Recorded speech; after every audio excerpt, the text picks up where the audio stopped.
मिरवणुका पाहण्यासाठी जगभरातून लोक या ठिकाणी येत असतात। त्याचबरोबर आपण पाहतो लालबागच्या राजाची ही दृश्य, मुंबईमध्ये प्रसिद्ध असा लालबागचा राजा, आणि आपण इथे पाहतो की मोठ्या संख्येनं लालबागच्या राजाच्या विसर्जनासाठी लोकांची गर्दी झाली आहे। आता या ठिकाणी आरती होईल आणि त्यानंतर मूर्ती हलवली जाईल आणि विसर्जनासाठी लालबागचा राजा निघेल। राजाचं स्वरूप जर आपण या ठिकाणी पाहिलं तर तेजू काळाचा गणपती सगळ्यात आधी आपण जर पाहिलं तर मुंबईमध्ये तेजू काळाचा गणपती विसर्जनासाठी निघत असतो। विसर्जनाच्या या मिरवणुकांमध्ये अवघी मुंबापुरी रस्त्यावर उतरलेली असते।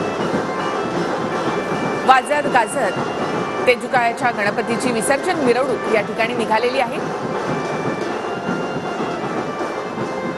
वारीचा देखावा यावेळेला तेजू काळाच्या गणपती मंडळामध्ये होता। तर तीन दृश्य आपण पाहतो, लालबागचा राजा, मुंबईचा राजा आणि तेजू काळा गणपती यांच्या मिरवणुका आता सुरू झाल्यात। लालबागच्या राजाची मिरवणूक आता काही वेळात सुरू होणार आहे। गेले 10 दिवस असंख्य लोकांनी आपल्या बाप्पाचं या ठिकाणी दर्शन घेतलेलं आहे। विविध रूपांमधल्या या मूर्ती या ठिकाणी पाहायला मिळत आहेत। गेले 10 दिवस आपल्या भक्तांकडचा पाहुणचार घेऊन गणपती बाप्पा आपल्या घरी निघाले। तेजू काळाचा हा गणपती आपण पाहतो, जी पहिली मिरवणूक या ठिकाणी सुरू झाली आहे।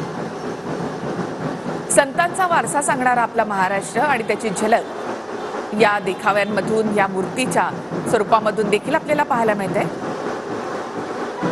तर दुसरी दृश्य जी आहेत ती आहेत तांबडी जोगेश्वरी, म्हणजे पुण्यामधला दुसरा मानाचा गणपती।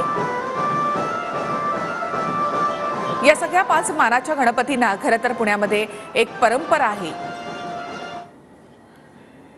वेगवेगळ्या